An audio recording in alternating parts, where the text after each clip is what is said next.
سلام دوستان، به کانال یامی شف خوش اومدین. در خدمتتون هستم. میخوایم با هم یه تخمیری خوشمزه دیگه که ضامن سلامتی هممونه درست کنیم. بله، همونطور که در تصویر میبینید با لبو میخوایم این کار رو انجام بدیم.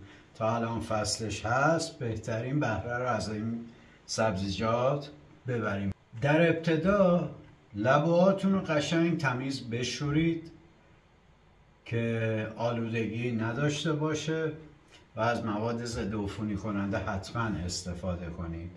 سر و ته لبو رو بزنید، یعنی این قسمت ریشه رو، ببخشید برعکس گفتم، این قسمتی که ساقه و سبزینشه و این قسمت ریشه رو بزنید، لبوهاتون رو خرد کنید یا رنده کنید مثل این چیزی که در تصویر ملاحظه میکنید. من برای اینکه وقت ویدیو طولانی نشه و وقتتون رو نگیرم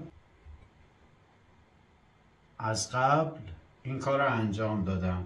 پوست لبو رو اگر کاملا تمیز کردید نیاز نیست بکنید، اگر نه برای احتیاط پوستش رو بکنید.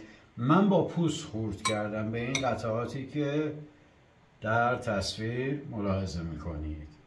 خب حالا میخوایم چیکار کنیم؟ کار سختی نیست.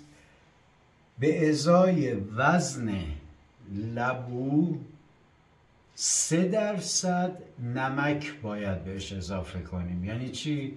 یعنی اگر 1 کیلو لبو داریم و میخواید باهاش این تخمیری خوشمزه رو درست کنین، 30 گرم نمک باید اضافه کنید. اگر نیم کیلو لبو دارید 15 گرم نمک باید بهش اضافه کنید. من از قبل وزن کردم و نیم کیلو لبو دارم، پس 15 گرم نمک بهش اضافه میکنم. پیشنهادم بهتون اینه از نمک تصفیه شده اما بدون یود سعی کنید استفاده کنید. خب نمک رو همونطور که در تصویر ملاحظه میکنید لبوها اضافه میکنیم، شروع میکنیم به هم زدن تا کاملا این نمک به همه جای این لبوها برسه. یه پوشش نمکی در اصل به همه این قطعات ریز شده بده.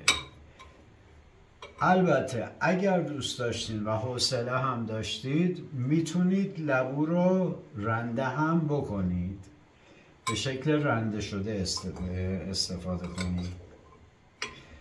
قشنگ زیر و روش میکنیم که نمک به همه جا برسه و همونطور که در ویدیوهای قبلی هم دیدیم الان نوبت ظرف شیشه ای مونه. بعد از اینکه نمک اضافه شد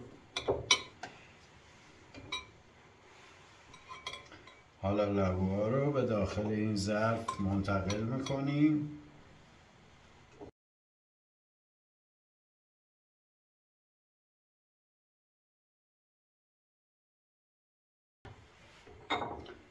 به کمک یه گوشت‌کوب یا یه مادلر یا هر چیزی که دارید و به ظرفتون لطمه وارد نکنه، لبوها رو فشار بدید پایین، فشردهشون کنید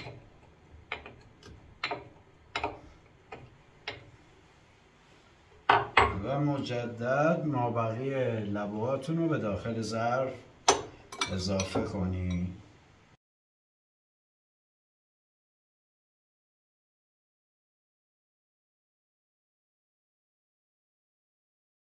خب به همین راحتی کارمون تموم شد. در ظرف رو ببندید. وقتی کامل بسته شد یک دور برگردونید که کمی آزاد بشه این در، همینطور که تو تصویر ملاحظه میکنید. این ظرف رو به یه مکان تاریک و خنک منتقل کنید. 1 هفته اجازه بدید به همین شکل در اون مکان باقی بمونه. آب میندازه و شروع میکنه به حباب زدن. بعد از 1 هفته درش رو کاملا سفت کنید، محکم کنید، کیپ کنید و میتونید به درون یخچال منتقل کنید یا همون محل تاریک و خنک برای 10 روز نگهداری کنید و در مجموع بعد از حدود 17 روز بازش کنید، نوش جان کنید و لذتشو ببرید. به همین راحتی. تا ویدیوی بعدی، ببخشید قبلش لطفاً لایک و ساب فراموش نشه. تا ویدیوی بعدی، خدا نگهدارتون.